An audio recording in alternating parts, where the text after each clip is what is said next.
Islam di masa lalu semoga bisa lahir kembali oleh pemuda-pemuda hari ini di segala dan berbagai bidang kehidupan yang hari ini, termasuk era digitalisasi ini. Bagaimana nilai-nilai Islam itu bisa kita bawa di dunia digital hari perlu kita garis bawahi bahwasanya memang pemuda sekarang sangat minim lah dalam membuat konten, dalam berkomentar di dalam berbagai konten-konten yang tidak bermanfaat, dan saya kira itu yang perlu kita lawan. Dan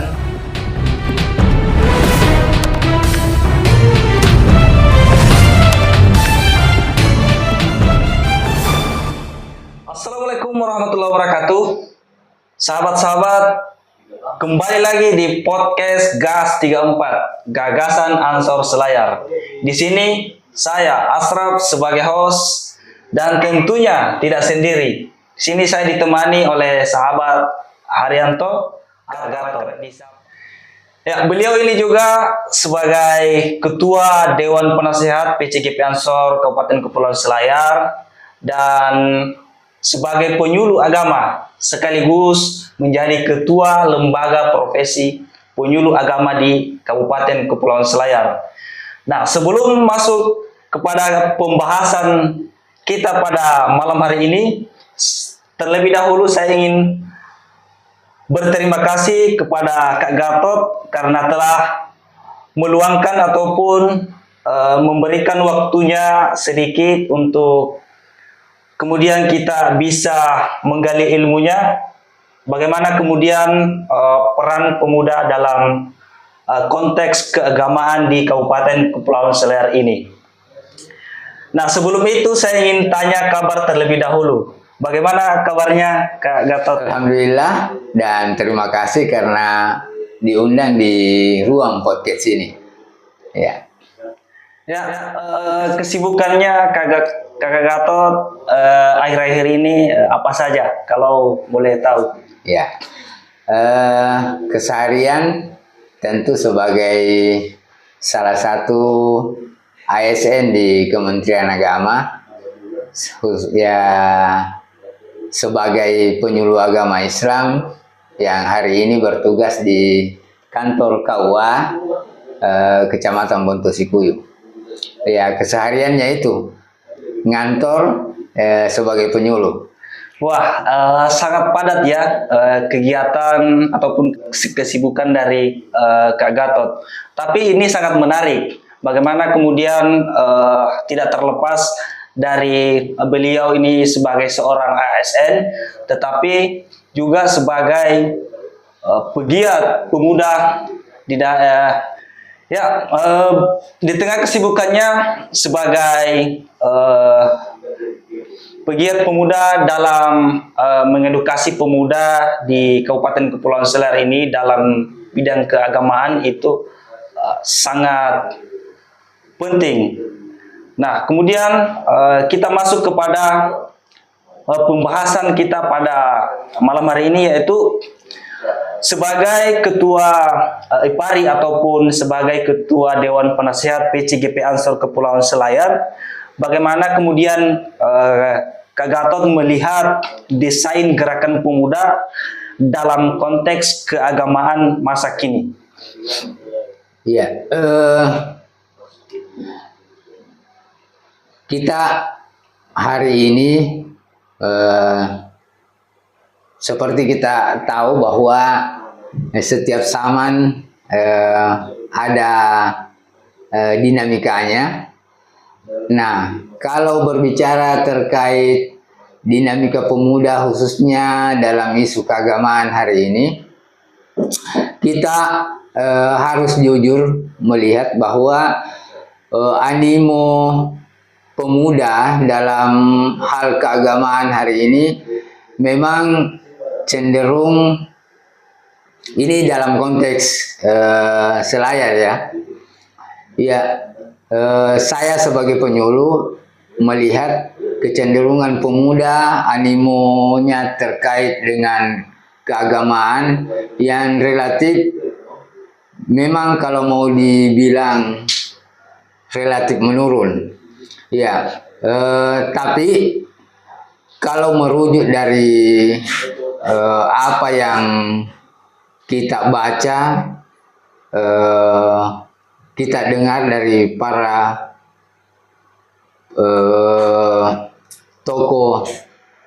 tokoh-tokoh pengamat sosial, bahwa gejala ini ternyata memang gejala umum, bahwa hari ini pemuda itu cenderung kurang begitu semangat menggeluti gerakan-gerakan keagamaan. Tidak seluruhnya sih, tetapi pada umumnya kita bisa saksikan seperti itu. Ya, karena banyak hal yang menurut pengamat itu mempengaruhi kurangnya minat dari pemuda terkait dengan gerakan-gerakan keagamaan. Ya, salah satunya kalau kita merujuk pada hasil penelitian, salah satunya itu pengaruh soal digitalisasi ini, arus informasi yang begitu deras. Nampaknya isu keagamaan itu cenderung kalah bersaing dengan isu-isu yang lain. Ya, oleh karenanya hari ini saya dan teman-teman penyuluh itu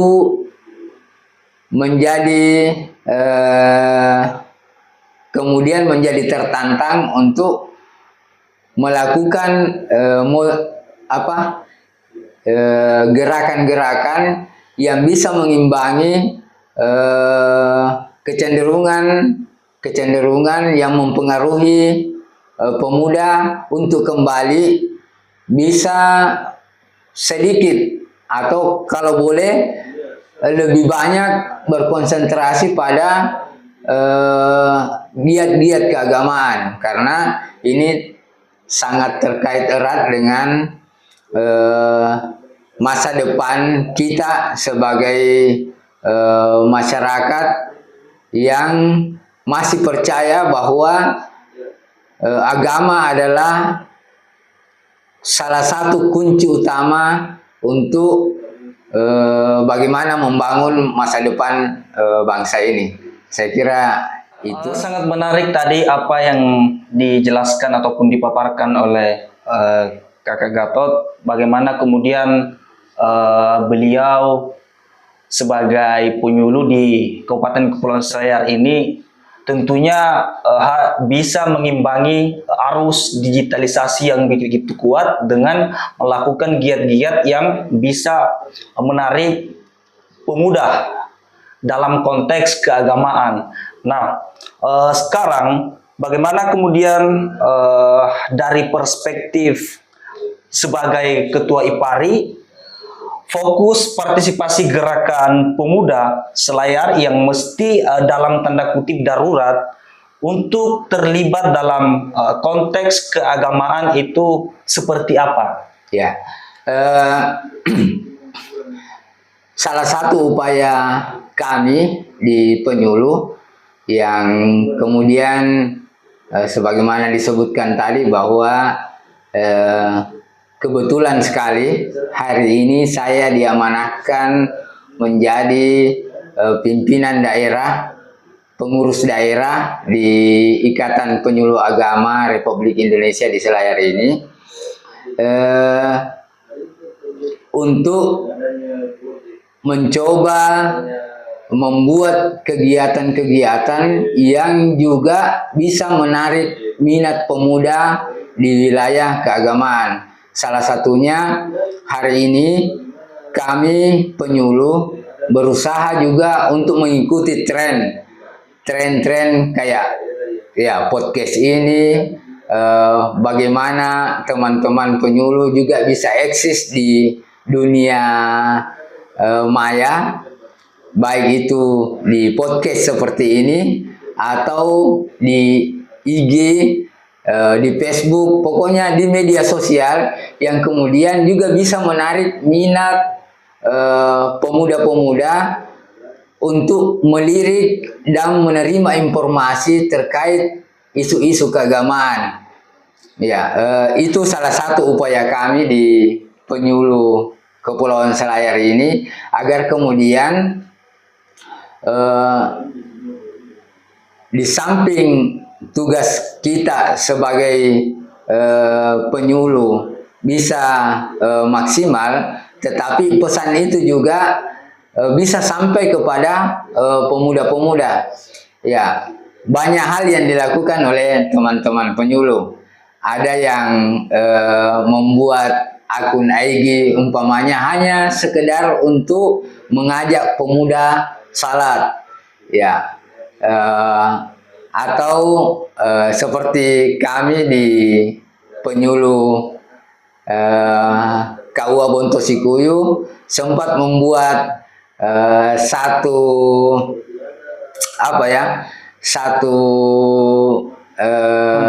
konten yang secara bergantian mengajak seluruh audiens untuk sekedar ngaji atau mengajak masyarakat untuk mendaftarkan pernikahannya dan lain sebagainya dengan gaya dan model kekinian hari ini. Nah, itu mungkin sedikit bagian dari upaya kami mengikuti tren ini. Nah, semoga dengan upaya-upaya kecil seperti itu kembali bisa menarik minat pemuda-pemuda kita, baik secara umum maupun khusus di lokal Selayar ini untuk kembali melihat dan mengikuti tren isu keagamaan, ya, dengan cara kita juga memodernkan pesan-pesan keagamaan lewat digitalisasi. Saya kira itu upaya-upaya kecil dari saya dan teman-teman penyuluh melakukan itu. Ya, sangat menarik dari penjelasan tadi bagaimana kemudian Kak Gatot memberikan inovasi-inovasi melalui ruang-ruang digitalisasi yang kemudian bisa mengedukasi masyarakat khususnya pemuda, yaitu ya, seperti yang kita lihat pada hari ini bagaimana kemudian pemuda tidak bisa terlepas dari yang namanya nilai-nilai keagamaan. Nah, sekarang masuk kepada pertanyaan penutup ataupun pertanyaan terakhir, yaitu tantangan dan peluang yang mesti dimanfaatkan oleh pemuda masa kini itu seperti apa? Ya,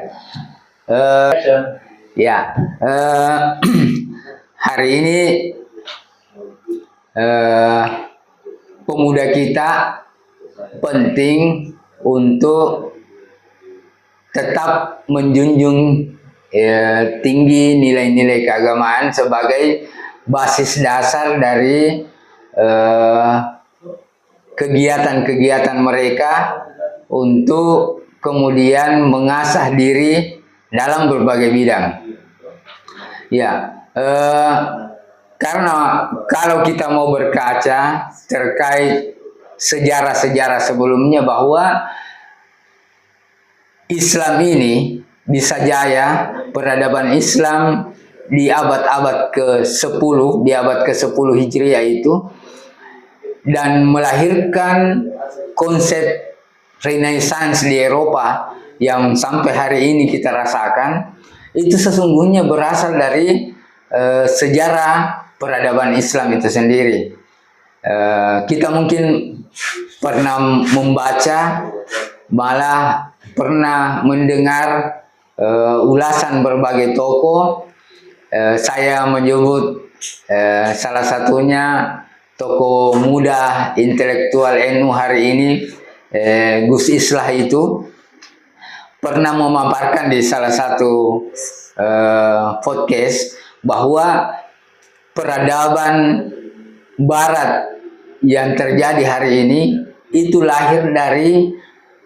sesungguhnya lahir dari peradaban Islam, dan menurut beliau, diterima atau tidak, itu adalah fakta sejarah bahwa kelahiran Eropa yang kita kenal sebagai Renaissance itu lahir terinspirasi dari pemikiran-pemikiran intelektual Muslim di abad ke-10.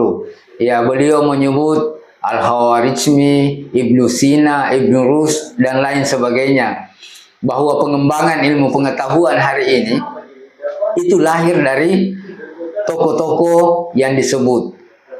Nah, oleh karenanya hari ini saya kira pemuda penting untuk melihat dan menyadari hal tersebut, bahwa nilai keagamaan sesungguhnya bisa menjadi motivasi besar bagi kita untuk mengembangkan potensi diri kita di berbagai bidang, sebagaimana apa yang telah dirintis oleh tokoh-tokoh intelektual di masa lalu, tokoh intelektual Islam di masa lalu. Nah, tantangan hari ini saya kira bagi pemuda adalah bagaimana mengaktualisasikan diri di era yang katanya era digital hari ini, bagaimana pemuda tertantang untuk mengkontekstualisasi peradaban-peradaban Islam di masa lalu itu, kemudian nilainya kita bawa di konteks hari ini, agar kemudian kejayaan Islam di masa lalu semoga bisa lahir kembali oleh pemuda-pemuda hari ini di segala berbagai bidang kehidupan yang hari ini, termasuk era digitalisasi ini. Bagaimana nilai-nilai Islam itu bisa kita bawa di dunia digital hari ini. Nah, potensi itu saya kira besar ada, sisa bagaimana pemuda punya komitmen terhadap itu. Ya memang kalau kita bicara soal tantangan, tentu banyak tantangan hari ini, karena era digital ini itu seperti dua mata pisau. Ya, di satu sisi membawa hal yang positif, tetapi tidak sedikit membawa muatan negatif. Nah, sehingga menjadi tantangan pemuda hari ini bagaimana tetap bisa mengisi ruang-ruang digital hari ini, ruang-ruang kerja yang serba digital hari ini, dengan tetap membawa nilai-nilai Islam di dunia-dunia itu. Saya kira kan Islam ini pesan-pesan dasarnya sangat sederhana. Bagaimana nilai kejujuran tetap bisa dijunjung, bagaimana nilai-nilai moral dan lain sebagainya itu bisa tetap dibawa masuk ke ruang-ruang digital hari ini, ruang-ruang kerja kita hari ini. Saya kira banyak hal yang menjadi potensi pemuda hari ini, tetapi penting pemuda juga menyadari bahwa kita harus berkompetisi kuat dengan ruang-ruang negatif yang juga terisi di wilayah-wilayah digital hari ini. Saya kira dan tentu harapan kita semoga ruang digital ini itu bisa kita rebut, bisa pemuda-pemuda kita hari ini bisa merebut ruang-ruang itu dengan mengisi hal-hal yang lebih positif, lebih islami, sehingga akumulasi dari itu bisa membangun semangat kerja yang lebih produktif, lebih positif, dan tentu akan berdampak pada kebaikan bersama. Karena pemuda hari ini tentu menjadi gambaran masa depan kita, baik di Indonesia maupun di Selayar ke depan. Ya, saya kira itu harapan kita, harapan saya, harapan kita semua, bagaimana isu keagamaan ini tetap bisa menjadi salah satu ruang perhatian di generasi muda kita hari ini, dan semoga nilai-nilai keagamaan itu kemudian menjadi potensi besar untuk membangun masa depan kita bersama. Saya kira itu. Ya, sangat menarik apa yang kemudian bisa kita ambil, apa yang bisa kita pelajari dari paparan dari Kak Gatot tadi, bahwasanya memang pemuda sekarang sangat minim nilai-nilai tentang keagamaan, khususnya di Kabupaten Kepulauan Selayar ini.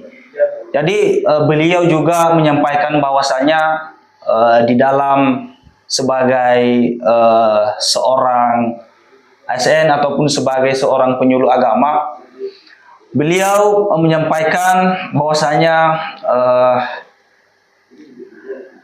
harus melawan konten-konten ataupun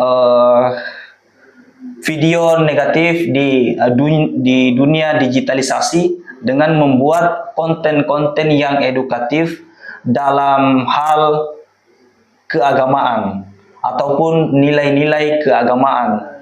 Ini yang perlu kita garis bawahi, bahwasanya memang pemuda sekarang sangat minim lah dalam membuat konten, dalam berkomentar di dalam berbagai konten-konten yang tidak bermanfaat, dan saya kira itu yang perlu kita lawan dan perlu kita sebagai pemuda harus lawan lah.